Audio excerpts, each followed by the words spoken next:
What's good, YouTube? It is your boy Big Cool coming to you from Colossal Sports TV, and I am back with another video. In this video, I will be giving you my thoughts on the first episode of Deontay Wilder versus Tyson Fury All Access. It's 29 minutes long, pretty much 30 minutes.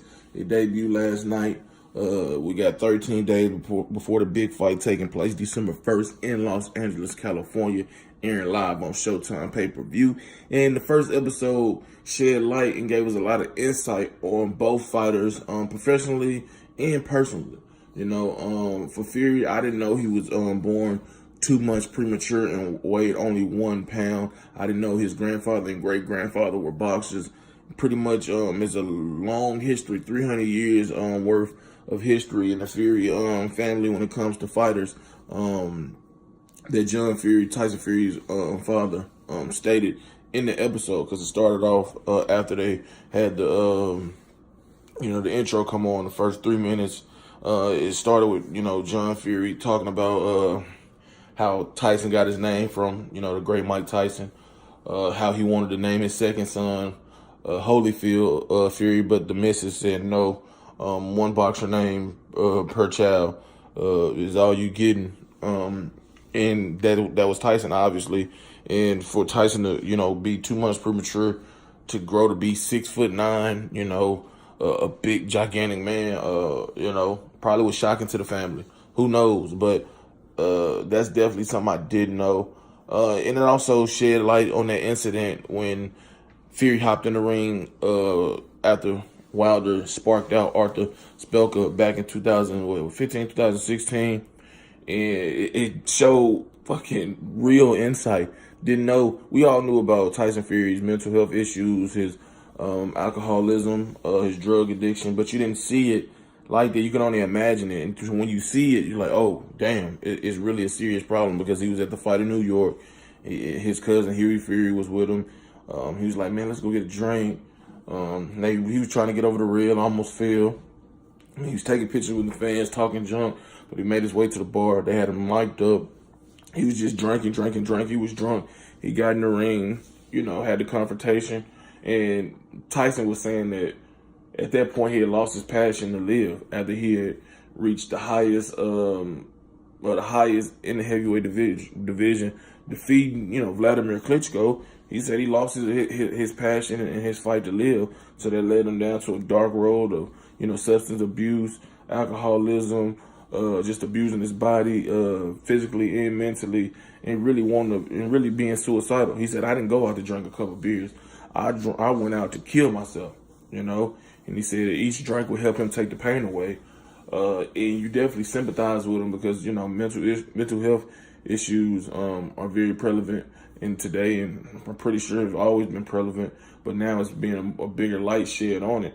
And everybody, I'm pretty sure, at one point in time have dealt with their spells of anxiety, depression, and all the other mental health issues that are out there. But he seems to be in good spirits now. He looks phenomenal in shape. He's confident always. That confidence never went nowhere, regardless of what his situation was, whether he was thinking clearly or not. He's always been a confident individual. Now he's in shape. He got 2 wins on his belt since coming back from the 2.5-year layoff. Like I said, man, he looks ready. He's definitely won the verbal part of this promotional spat or promotional tour. You can see him. He got under Wilder's skin a little bit. You can say a lot of it is scripted, but at moments, he did get under Wilder's skin, and he said that should have been a 10-8 round. It would have been a 10-7 round if I could have knocked him down. But Tyson Fury has always been very confident, very outspoken, very just aggressive when he speaks, when he talks.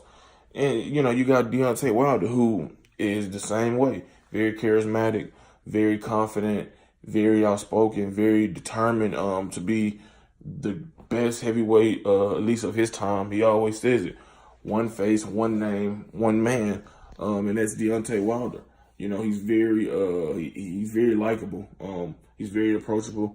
You can see him when he's signing autographs, taking a lot of selfies with the fans. He's very he ingratiates himself well, and that makes people appreciate him much more. You know what I'm saying? And he's showing that, you know, the Southern boy, we both Bama boys, so they were showing, you know, him in his house in Tuscaloosa, him in the woods, you know, training and running up those hills, getting ready, man. He getting ready. He working hard. Jay Diaz was giving them insight on how to deal with Tyson Fury when they're close in the clinch. Said Tyson Fury like to, you know, jump back a little bit and throw some shots, maybe trying to win, you know, the round at the end of the round. And he was telling them how to defend that. And Wilder just really is in that place where he's focused. Both guys are, you know what I'm saying? Both guys feel that this is their time to rise up and achieve that, you know, ultimate goal or get close to that ultimate goal. For Fury, he's already accomplished that. He defeated the man who was the man for 11 consecutive years, Vladimir Klitschko. And those two guys were hopefully supposed to meet in a unification bout, but, you know, the alcoholism and the substance abuse and the mental health issues derailed that. And now, 2 years later, we got the fight when it obviously was meant to happen.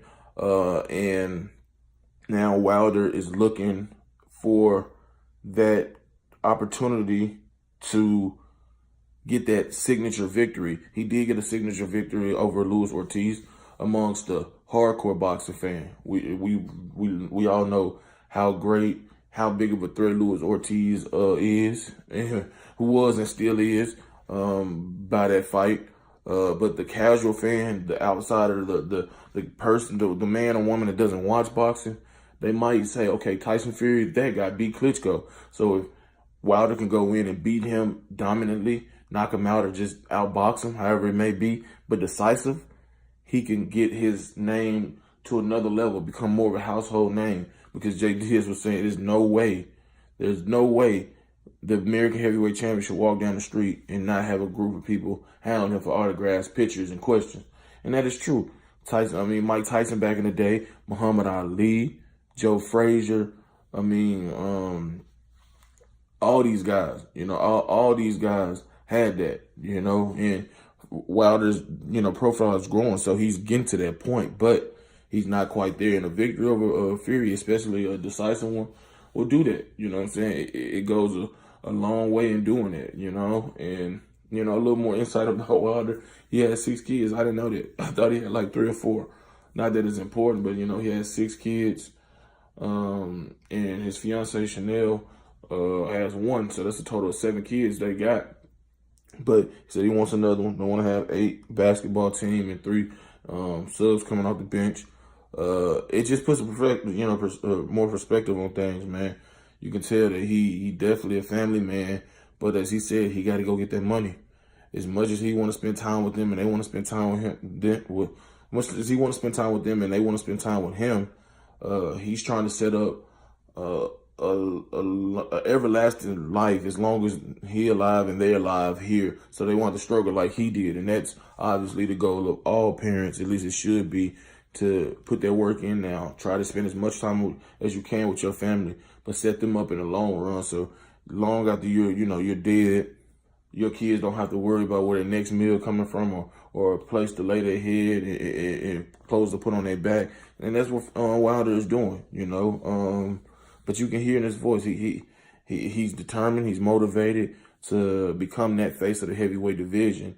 And likewise with Tyson Fury, who has like 5 or 6 kids himself, he's looking to reclaim his spot atop of the division that he didn't lose in the ring. Both of these guys are undefeated. Neither guy has ever been defeated as a professional, and they're looking to maintain their perfect record when they step in the ring with each other December 1st. The first episode was great. I look forward to episode 2 and 3 because it's going to get more intense. It's going to get more so in the back and inside the training camp, the game plan, and more banter between both men. But it's going to be an excellent, next 2 episodes. And then it's going to culminate with the weigh-in, the final press conference, the final week, the fight week activities, all up to the fight. And then we have a post-fight episode that's going to be good. You know, the aftermath back, in the locker room, one of the men dealing with what we assume will be a defeat unless it's going to be a draw or some shit. So we'll see, man. I can't wait to episode 2 next week. I can't wait for this fight. It's gonna be off the chain. It's gonna be electric. Two big men, Tyson Fury 6'9", Deontay Wilder 6'7", colliding.